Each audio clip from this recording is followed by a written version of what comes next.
All right, boys and girls, today we're going to talk about something very specific. This is again an extension to my last video. And thank you so much for showing so much love and support to that video. 19,000 or approximately views are absolutely amazing for me. And I would really request you to please show a lot of love for this video as well. Today we're going to talk about 4 things that you should absolutely do to this bike as soon as you get it out of the showroom. Perhaps even before getting it out on the road.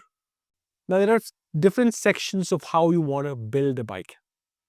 Do you want to build it for a long trip? Do you want to build it for trails? Do you want to build it for commute? Do you want to build it for weekend rides? Everything can be done, but everything has a caveat. So today we're going to talk about how to make a proper long touring and a trip machine so that you could get the best out of the engine, best out of the chassis, best out of the geometry of the bike. Stay tuned. All right, first things first, and this I've covered in my earlier video also. The difference is I have ridden around 6,000 kilometers with this motorcycle now. And I've ridden around, in that 6,000, I've ridden close to 1,500 to 2,000 kilometers without all these accessories. And so I have a definite answer to all the differences that these specific things have made to my motorcycle, right? So first is the brakes. I've covered this in my earlier video. I don't know why KTM is doing this. Why are they putting organic brakes in this? On a bike of 3.5 lakhs at showroom, what would you get by saving 2,500? Just give these centered brakes as stock. The organic brake pads have nothing to do with performance. They're just absolutely purely dumb. Not only does it give you a lot of confidence, but it brakes very well. It's just not about the sudden braking. It's about how it brakes, how it synergizes with the geometry of the motorcycle. It's not too hard, it's not too soft, it's just appropriate for the speed, for the size, for the way it volleys. These brakes are absolutely brilliant. Get these for 3,000 before you get the bike on the road.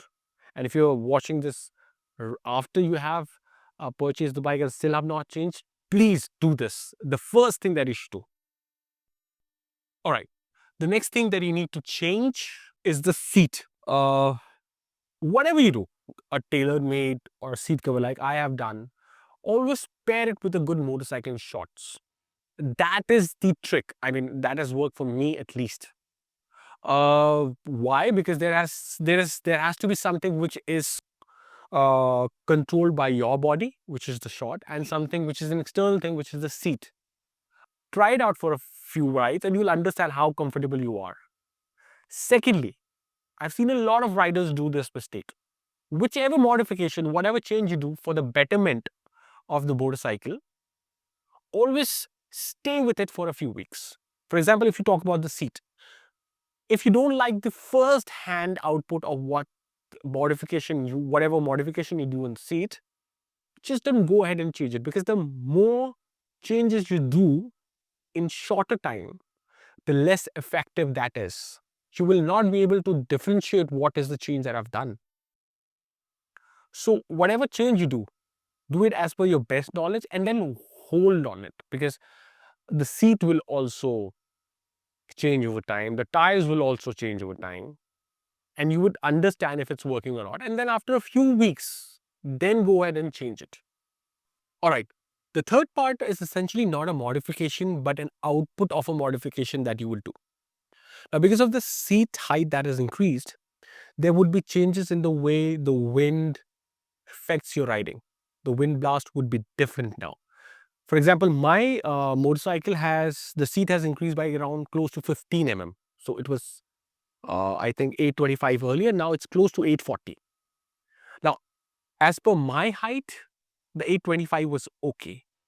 But now with this new risen seat, what has happened is the wind blasts hit more. The windscreen is a bit lower for me now.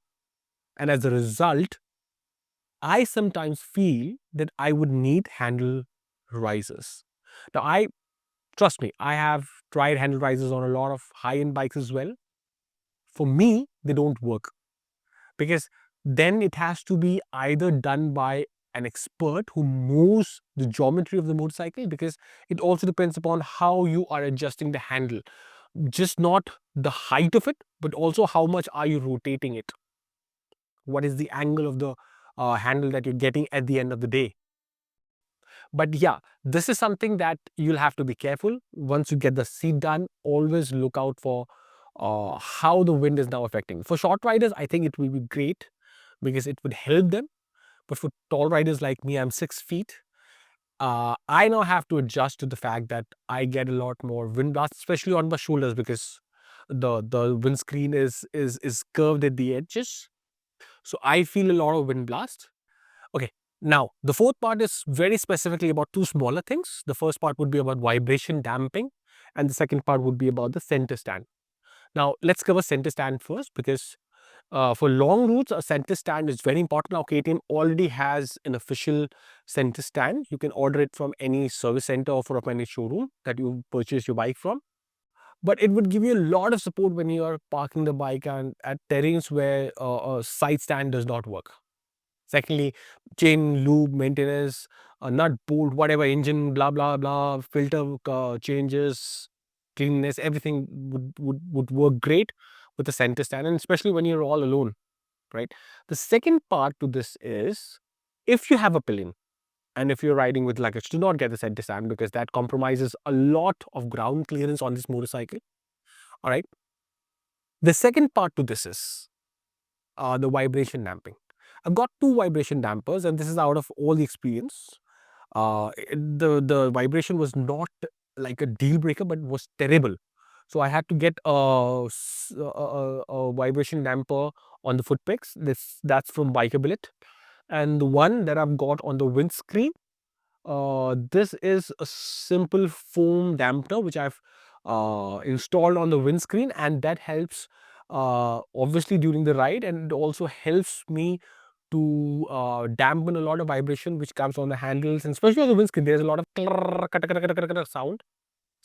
Sorry for that description, but still, you understand what I'm saying, right? So that dampening really has sorted out now because of these two changes, and over long rides you'll understand your legs, your wrist, your shoulder, especially your neck and your jaws, because all the vibration travels to these areas, and you should get these dampeners so that the longer rides are much more comfortable.